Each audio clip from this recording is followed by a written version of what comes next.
Assalomu alaykum hurmatli Lakora kompaniyasining hamkorlari. Bugungi darsimiz yangi mahsulotlarimizdan biri aloe verali mist, yuz uchun mistga mo'ljallangan darsimiz. Demak, bu darsimizda albatta bu mahsulot nima uchun kerakligini va umuman olganda bu noodatiy mahsulotlardan biri hisoblanadi O'zbekiston uchun, chunki bizning aholimiz uchun bu mahsulot aynan yangi hisoblanadi va bu mahsulotda hali u darajada ishlatish, ya'ni qay o'rinda ishlatish, qay tarzda ishlatish haqida ko'p informatsiyaga ega emas. Shuning uchun aynan shu video siz uchun juda ham zo'r qo'llanma bo'ladi. Demak, bu mahsulot nima uchun mo'ljallangan va umuman olganda ichiga qanday ingrediyentlar solingan va nima sababdan bu mahsulotda aynan siz ishlatishingiz kerak.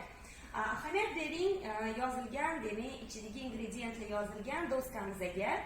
Umuman olganda bu mahsulotimiz Ice Aloe Vera Soothing Face Mist hisoblanadi, ya'ni nomlanadi. Umuman Face Mist bu aynan namlantiruvchi va yuzimizga jilo beruvchi va kun davomida yetishmayotgan namlikni yetishtirib berish uchun mo'ljallangan mahsulot hisoblanadi.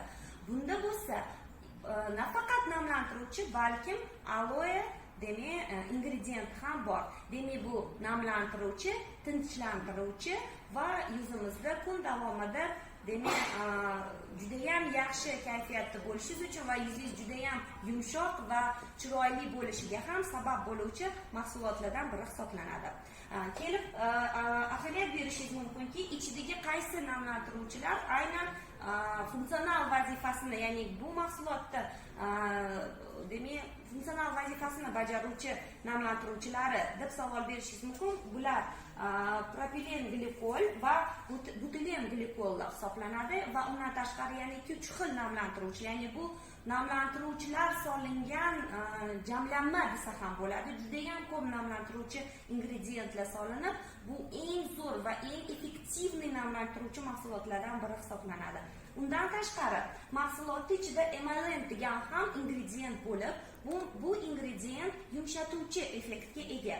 Ya'ni namlantiruvchi, yumshatuvchi effektga ega bo'lgan bu mahsulot yuzingizni kun davomida jiloli, namlangan va yumshoq, ya'ni yosh bolalarni kosmetikasiga, ya'ni detskiy kosmetikaga solinadigan mana bu ingrediyentlar aynan sizni yuzingizni yosh bolani terisidek yumshoq va mayin bo'lishiga sababchilardan biri hisoblanadi. Undan tashqari sostavida aloe vera ekstrakti bo'lib, ahamiyat bering, bu nafaqat aloe vera ekstrakt, balki bu ichida pudra ko'rinishida solingan bo'lib, ya'ni aloeni maydalangan pudra ko'rinishida solingan bo'lib, noodatiy tarzda quyuq holatda, ya'ni misli odatda suyuq tonikka o'xshagan holatda bo'ladi.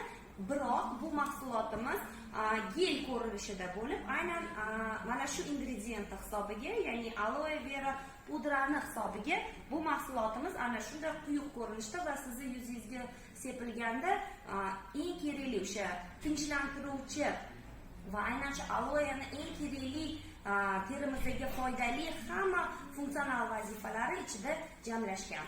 Demak, agarda biz namlantiruvchi mahsulotlarimizni oladigan bo'lsak, har bir mahsulot aynan detskiy, ya'ni yosh bolalar, ya'ni chaqaloqlar, go'daklarni kosmetikasiga solinadigan sostav ichiga jamlashtirilgan. Ya'ni bu mahsulotimizni bemalol farzandlarimizga ham berishimiz mumkin. Undan tashqari propilen glikol mahsuloti demak transformer vazifasini ham bajaradi. Ya'ni siz kremdan oldin ham buni sepishingiz mumkin.